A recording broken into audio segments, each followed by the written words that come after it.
Bonjour Michel. Bonjour.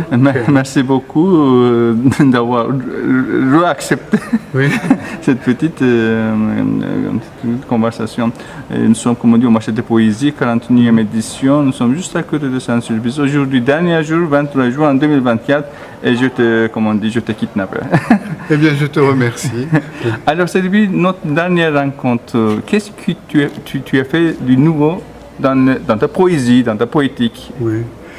J'ai surtout réalisé des livres d'artistes parce que depuis la crise du Covid, j'ai été en lien avec des photographes, avec des écrivains et surtout avec des peintres, et nous avons réalisé quelques livres d'artistes, donc ça m'a passionné.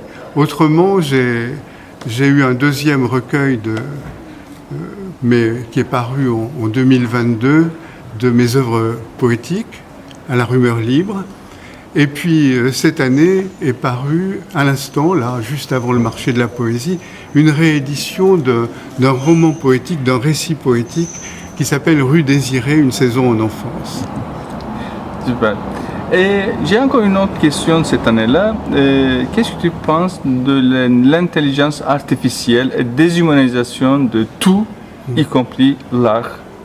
Oui, c'est inquiétant, effectivement. L'intelligence artificielle, c'est sûrement une prouesse technique qui pourrait être merveilleuse dans l'absolu, mais quand on sait que les machines sont toutes puissantes et que ceux qui les possèdent ont un pouvoir de plus en plus grand sur l'information, sur toutes les données que nous réunissons avec les connaissances, mais aussi avec les fausses nouvelles, avec la perversion de tous les systèmes politiques, avec les interventions étrangères, notamment dans les périodes électorales. On l'a vu aussi bien pour l'élection de Trump aux États-Unis, pour le Brexit en Angleterre, et peut-être en France en ce moment pour l'élection législative qui vient.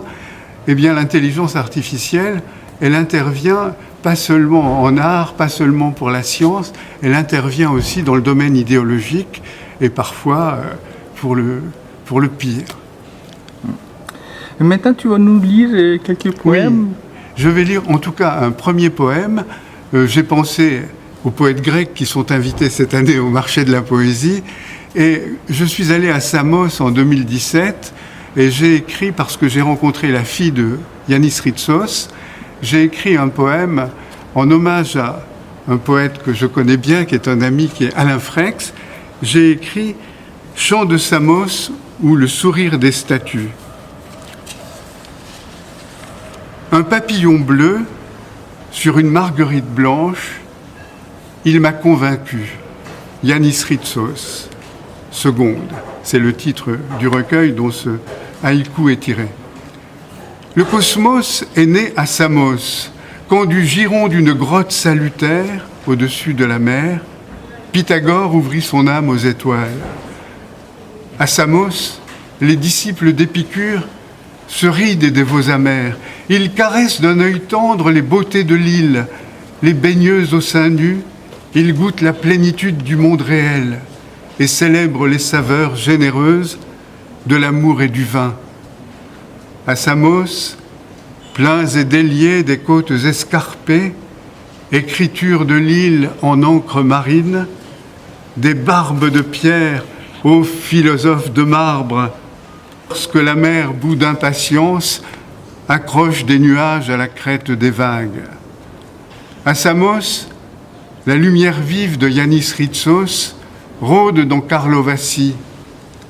Elle survole la courbe de la plage de Potami, capture l'âme de la mer, s'élève au-dessus de Castagna, village martyr au temps des feuries de peste brune, danse parmi les oliviers de sa maison fleurie, terrain de jeu des 40 chats d'Héry, la fille du poète, qui nous accueille dans l'antre des pierres peintes et des coquillages masqués du théâtre intime de l'artiste poète.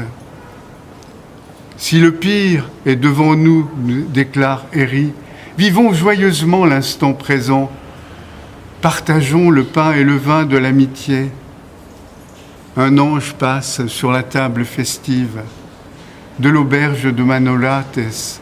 Yanis Ritsos Épicure et Pythagore sont à table près de nous. Ils donnent au vin de Samos les arômes puissants des fleurs immortelles. Anorexie spatiale, à la mémoire de Michel Butor. Combien de lettres assemblées pour toucher au cœur de l'être, percer le mystère de l'âme. Dans notre univers de ténèbres, la lumière rivalise à petit feu avec l'obscur infini.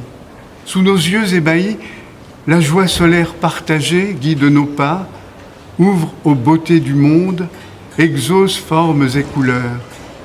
Qui sommes-nous sur notre nef vacillante, égarés à des années-lumière d'astres de feu et de glace? Qui sommes-nous dans l'éternelle nuit des temps, aux milliards de corps célestes, valse galactique des gravitations permanentes? Qui sommes-nous? Qui sommes-nous dans ce grand jeu de cache-cache cosmique, poussière vivante avant cendres dispersées?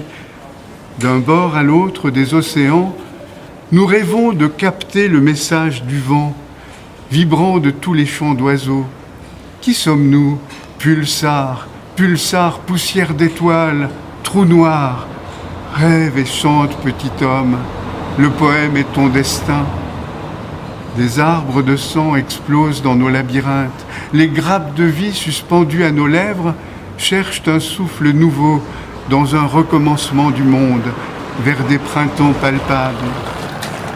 Les mains se cherchent, se prennent pour des ailes, et nos voix étranglées croient qu'avaler une flûte ou apprivoiser un rossignol suffira à capturer le chant fragile, noter sur la portée du vent la musique indocile du poème. Merci beaucoup, Michel. Eh ben, merci à toi, Réa.